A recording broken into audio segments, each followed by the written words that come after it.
How to keep our kitchen clean and safe. सबसे बड़ा सवाल है ये हमारे लिए कि हम अपने घर को हमेशा साफ़ सुथरा कैसे रखें, कैसे उसे हम व्यवस्थित रखें, क्योंकि हम इसमें काम ही इतना सारा करते हैं और ये बिल्कुल मैसी हो जाता है, ख़राब हो जाता है और फिर इसको साफ़ सुथरा कर पाना हमें लगता है कि बहुत बड़ा कठिन काम है। आज की इस वीडियो में मैं आपके साथ कुछ ऐसी ही टिप्स या फिर तरीके शेयर कर रही हूँ जिनसे हम अपने किचन को हमेशा साफ़ सुथरा रख सकते हैं।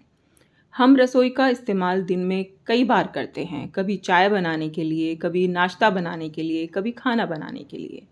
और हर बार हम उसे अगर उसी कंडीशन में वापस कर दें, जैसे कि हमने खाना बनाने से पहले हमारी रसोई थी, वैसे ही हम उसे खाना बनाने के बाद कर दें, तो हमारा काम बहुत ज़्यादा आसान हो जाएगा। जैसे कि अब मैंने खाना बना लिया है, तो मैं साथ के साथ ही अपने काउंटर टॉप को यहाँ पर साफ़ कर दूँगी।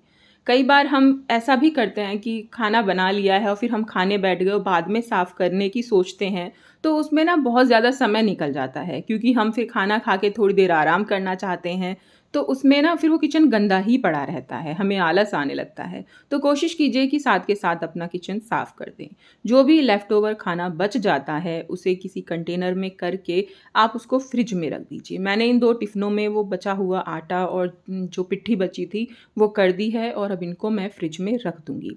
साथ के साथ अपना काम ख़त्म करने की ये आदत ना हमें धीरे-धीरे डेवलप करनी होगी, वरना अगर ये आदत नहीं बनेगी तो हमारा किचन हमेशा ही घर गंदा रहेगा, किचन गंदा रहेगा और साफ़ नहीं हो पाएगा।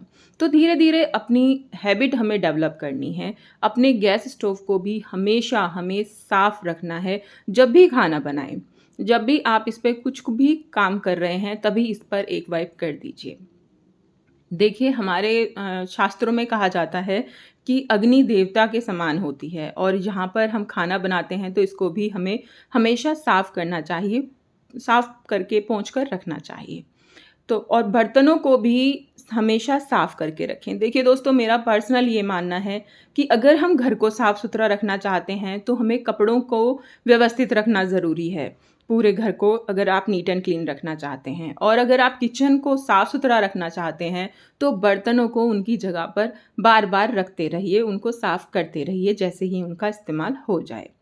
हम कई बार बर्तन धो देते हैं, लेकिन उनको एज़ इट इज़ ही टोकरी में छोड़ देते हैं धुले हुए, तो वो बहुत गंदा लुक क्रिएट करते हैं। तो कोशिश कीजिए कि 5-10 मिनट के लिए छोड़िए और फिर उन्हें पोंछ कर उनकी जगह पर वापस रख दीजिए। इससे आपका घर, आपकी रसोई एकदम साफ़-सुथरी रहेगी।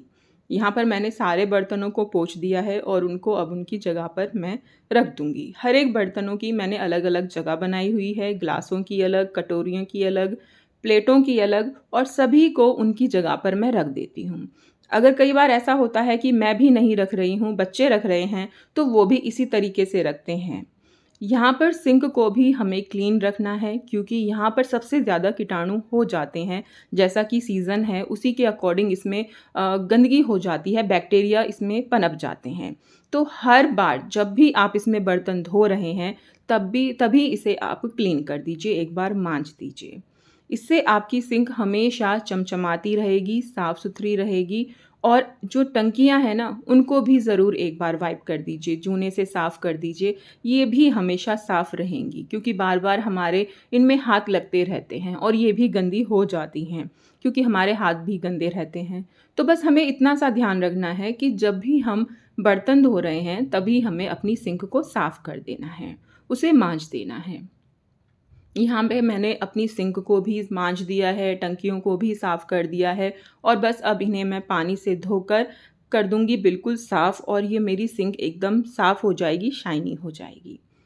खाना बना लिया, किचन साफ़ कर लिया, अब बारी आती है उस जगह की जहाँ पर हम खाना खाते हैं, हमारा टेबल। तो हम यहीं पर खाना खाते हैं, यही हमारा डाइनिंग टेबल, सेंटर टेबल सब कुछ यही है। तो इसको साथ के साथ ही आप एक बार वाइप कर दीजिए। खाना खाने के बाद छोटे-छोटे जो पार्टिकल रह जाते हैं, उनको मैंने हटा दिया और अब यहाँ पर इसको मैं अच्छे से कपड़े से साफ़ कर दूँगी। ये फिर हम ऐसा करने से ना हमेशा आपका जो टेबल है वो साफ़ रहेगा, घर साफ़ रहेगा आपका और कोई भी गंदगी आपको नहीं दिखेगी अगर आप काम तभी कर रहे हैं तो। किचन में कई बार हम जब बर्तन धोते हैं या हमारे हाथ गीले होते हैं, तो हमारे जो टॉवल्स होते हैं ना, इनका बहुत ज़्यादा हम यूज़ करते हैं हाथ पोंछने के लिए। तो दिन में कई बार पोंछ लेते हैं। तो डेली इनको चेंज करने की हैबिट हमें अपने अंदर डालनी है कि रोज़ के रोज़ हमें बदलने हैं, क्योंकि किचन का मामला है, हम कोई रिस्क नहीं लेंगे और बाकी को जो गंदे हैं उन्हें हम धोने के लिए डाल देंगे।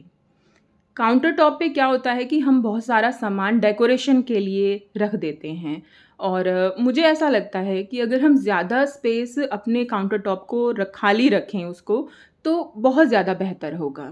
डेकोरेशन का सामान हमें थोड़ा अलग रखना चाहिए और इस एरिया को हमें खाली छोड़ देना चाहिए, क्योंकि यहाँ पर हम खाना बनाते हैं, बहुत सारी चीज़ें हमें रखनी होती हैं। जो चीज़ें पक गई हैं उन्हें उतार कर रखने के लिए भी हमें जगह चाहिए। तो वो चीज़ें मुझे लगता है कि हमें काउंटर टॉप खाली रखना चाहिए। आप कितना एग्री करते हैं? कमेंट करके ज़रूर बताइएगा। फ्रिज को भी ज़रूर क्लीन कीजिए, उसे ज़रूर वाइप कीजिए, क्योंकि फ्रीक्वेंटली हाथ लगते रहते हैं और ये गंदा हो जाता है। कोई इसमें हमें वो नहीं लगता, शर्म नहीं लगती कि हाँ भाई फ्रिज गंदा हो जाता है जब हम उसमें बार-बार सामान रख रहे हैं, निकाल रहे हैं, हाथ लग रहे हैं, लेकिन हमें उसे क्लीन करते रहना है। ये हैबिट हमें अपने अंदर डालनी होगी। आप देखिएगा धीरे-धीरे आपका घर ना साफ़ रहना शुरू हो जाएगा, आपका किचन साफ़ रहेगा, हमेशा व्यवस्थित रहेगा, क्लीन रहेगा। ये हैबिट धीरे-धीरे हमें अपने अंदर डेवलप करनी है। तो दोस्तों, आपको वीडियो कैसी लगी मुझे कमेंट करके ज़रूर बताइएगा और अगर आपको वीडियो पसंद आई तो वीडियो को लाइक भी कीजिएगा और कमेंट करके तो ज़रूर ही बताइएगा। तो फिर मिलते हैं नेक्स्ट